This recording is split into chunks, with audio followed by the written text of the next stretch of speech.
Next Music. Next Music, c'est aussi proposé par Maxime. C'est Faror Silent Realm, donc également dans Skyward Sword. Écoutons tout cela.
Waouh!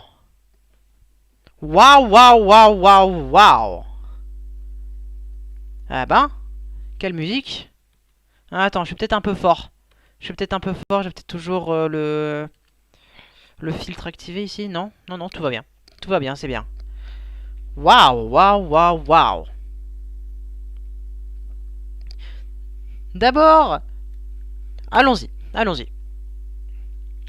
Habituellement, dans les analyses de musique, ce qu'il faut faire, là je parle d'analyse des musiques classiques, il faut toujours trouver le caractère des musiques. Trouver des adjectifs qui correspondraient à l'ambiance générale de cette musique.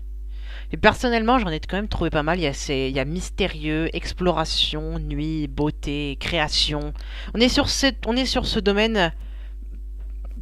On est sur une musique nocturne, si je puis dire. Vous voyez ce que je veux dire? Un truc calme, un truc mystérieux, quelque chose qui te prend et qui te lâche pas. Pas parce que c'est direct ou parce que c'est violent, parce que t'es curieux. Parce que t'as envie d'aller voir. T'as envie de comprendre un peu la situation dans laquelle tu es en entendant cette musique. Je dirais que ça fait un peu des musiques Minecraft. Vous voyez ce que je veux dire? C'est une musique posée, calme, qui te donne envie.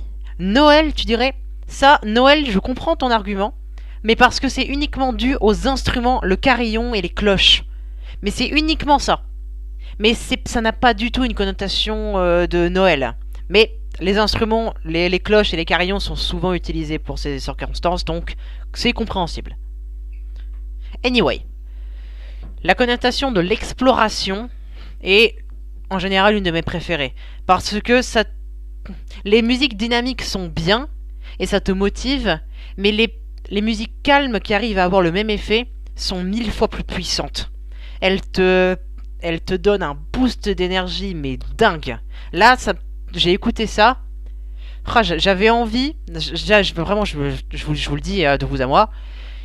Dans ma tête, j'étais parti dans un marais durant la nuit avec 4-5 lucioles qui volaient ici et là.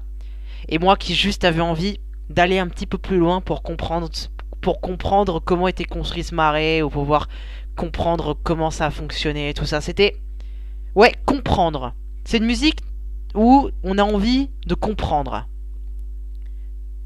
Bon, assez avec avec le caractère. Passons un petit peu aux instruments. Vu que, comme je l'ai dit tout à l'heure, il y a des cloches et des carillons, souvent utilisés pour Noël, donc expliquer donc la pensée de Gosto. C'est aussi également cette idée de nocturne. C'est les cloches, pas les grosses cloches comme les églises, mais les petites cloches. C'est pour lâcher aussi, c'est aussi lâcher une bille. Lâcher une petite bille ici et là. Tu n'as pas aimé la musique? Ah, tu y vas, Gosto? Ah bon, bah... je sais pas. Donc, comme je disais, les cloches, c'est lâcher une petite bille comme ça dans le monde. C'est... Tac, ça lâche un petit son. Et en plus, vu que c'est basé sur des accords, genre, on est en mi mineur, mais ça intéresse personne. Ça base sur des petits accords qui sont placés... Pam pam... Pam pam... Pa-da-pa-pa-da. Enfin, c'est... Pam pam. En plus, il y a le petit écho qui arrive derrière pour vraiment te donner l'impression que c'est large, que c'est là et que c'est posé et c'est large et c'est beau. Vous voyez ce que je veux dire? Merci pour le follow, Sushi de RL. Merci beaucoup à toi. Donc, vous voyez cette ambiance? Vous voyez cette ambiance nocturne qui est posée par des instruments? Bah, très très bien, et toi? Non mais, je rigole du fait que tu t'es vu dans un marais, un putain de marais. Oui, je vois ce que tu veux dire. Mais je suis quelqu'un qui adore la nature et qui adore les explorations nocturnes. Et je me suis vu dans un marais avec des lucioles. Ok, mais t'inquiète. Bah, moi je vais très bien, et toi? Ça fait très plaisir. Bienvenue sur la chaîne. Ça fait très très plaisir. Donc, il n'y a pas que les carillons qui jouent des accords, parce qu'effectivement, ces accords sont très présents, mais il y a surtout le piano qui joue en harmonique. Si vous savez pas ce que c'est une harmonique, c'est en gros, je vous explique par rapport à une corde. Imaginons une corde fait cette longueur-là. Ça a un son de base, disons que ça fait Do. Si on la coupe à la moitié de la corde, ça fera donc le double du son. Do. Et si on encore cette moitié-là, en gros. Là, c'est expliqué avec un instrument à cordes, mais ça marche aussi avec tous les instruments. Avec les vents, avec les pianos, avec tout. Ça marche avec tout. Ouais, bienvenue à toi. Donc là, pour vous expliquer, le piano, il utilise une technique qui permet de frapper la touche avec assez de force pour qu'on entende le son, mais assez de délicatesse pour que ce soit pas le son. Pour que ce soit une harmonique de ce son. Parce que, vu que les pianos, tu ne peux pas juste réduire la taille de la corde avec un doigt comme on le fait avec le violon et l'alto, eh bien ils sont obligés de tricher, si je puis dire. Ils sont obligés de tricher en étant très délicats et pour qu'on entende juste une fraction de ce son. C'est ce qu'on entend avec le piano durant cette œuvre. C'est pour accentuer l'effet mystérieux et l'effet exploration. Parce que, en général, les sons aigus, ça c'est basique, les sons aigus te rassurent et les sons graves te stressent. C'est très général, mais voilà, en gros c'est pour ça que t'as pas peur quand t'entends un oiseau chanter, mais que t'as un peu peur quand t'entends un ours qui crie. C'est très basique, c'est la base de l'humain. Mais c'est la même idée, en musique on utilise ça aussi, parce que la musique c'est quand même une représentation de nos pensées et de nos rêves, de la vie réelle. Donc le piano il fait ça. Mais il y a aussi, petit détail qui a quand même beaucoup d'importance, il y a des voix là-dedans, il y a du chant. Et le chant, il est très très très très très important. On l'entend presque pas, mais quand on l'entend, on n'entend que ça. Et ce qui est intéressant, c'est qu'il chante pas en harmonie avec les autres. Il y a Tu verras la mienne, on va voir ça. D'ailleurs, je tiens toujours à préciser, il n'est pas trop tard pour lâcher des musiques. Il suffit que vous payiez les points de chaîne et vers la fin du stream, je verrai si j'aurai le temps de les analyser. Et si j'ai pas le temps, je les ferai la prochaine fois. Donc, anyway, la voix. Les voix qui chantent, c'est très intéressant parce qu'ils ne chantent pas en harmonie avec les autres. Il y a le piano qui fait les accords en harmonie avec le carillon et les cloches. Ce qui fait qu'on est sur quelque chose de très carré et très construit. Et là, la voix, elle sort complètement de ce morceau très consonant et va partir sur quelque chose de ultra dissonant en faisant des... un truc comme ça. Je sais plus bien parce qu'on l'entend, comme je l'ai dit, on l'entend pas très très bien. Mais c'est quelque chose dans ce style. Et c'est ici, les détails ne sont pas importants, c'est surtout le style qui importe. Et ce style, je peux vous dire que c'est ça qui pose la base de ce morceau. On peut croire que le thème, il est au carillon, ou alors il est à la voix. Ou alors, non, qu'est-ce que je raconte? On peut croire que le thème, il est au carillon, ou alors au piano. Mais justement, il est posé à la voix. Il est posé à la voix parce que il y a justement tout ça qui l'entoure, mais qui l'entoure tellement que nous avons l'impression que le thème au piano et au carillon est principal, alors que c'est justement cette petite présence de la voix qui fait que ça change tout le morceau. Salut Neko! Comment ça va Neko? Ça fait plaisir de te voir, ça fait très plaisir. Donc l'idée en fait de cette voix, c'est elle tourne autour du thème. De toute manière, vous pouvez, si il y a des dissonances dans des morceaux, vous vous en rendriez compte directement, parce que ça jure avec le reste. Imaginons par exemple, je fais da, par exemple, et en même temps, on entend un si. Ça fait un peu je peux pas vous le faire en même temps parce que je n'ai pas deux cordes vocales, mais l'idée est là, c'est que ça te tire l'oreille. T'as pas envie d'avoir ça. C'est pas un son pur entre guillemets. C'est pas un son beau. Ça va, c'est carré. Je regarde la Cité des Nations là. Allez la France. Ah oui, c'est vrai qu'il y avait ça. Bah ouais, allez la France. Hein. Allez la France. Donc justement et pourquoi est-ce qu'il y a justement cette dissonance alors que le morceau était très carré et très construit et très beau? Cette dissonance, elle est surtout là pour montrer un peu le côté sauvage. Oui, je dirais que c'est ça, le côté sauvage parce que une forêt. J'ai pas deux cordes vocales. Ah bah si, merde. Bah, enfin, je ne peux pas faire plusieurs sons simultanément. Sinon, alors, qu'est-ce que je disais?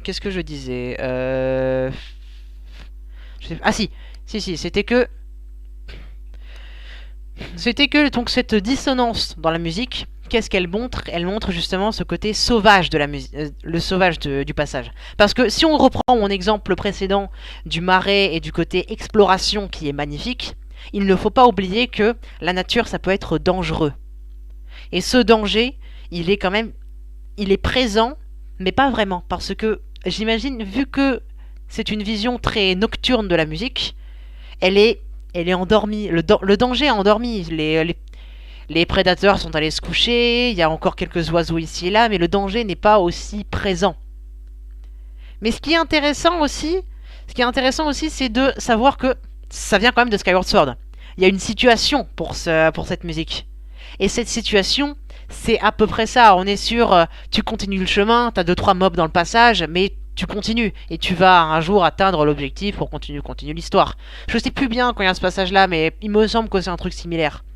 Cette musique là, elle est construite comme de la paix, c'est la paix incarnée. Cette musique là, c'est la paix incarnée parce que nous sommes sûrs qu'il n'y a pas de danger, mais cette voix te le rappelle. Cette petite voix derrière te rappelle, ah fais gaffe, tu peux te faire one shot. En gros, c'est ça. Donc, mon analyse est terminée. Et moi, je vais mettre cette musique en génial. Cette musique est géniale pour moi parce qu'elle elle est ultra bien construite. Comme je vous l'ai expliqué, elle amène beaucoup d'infos. Voilà. Et je vais réécrire.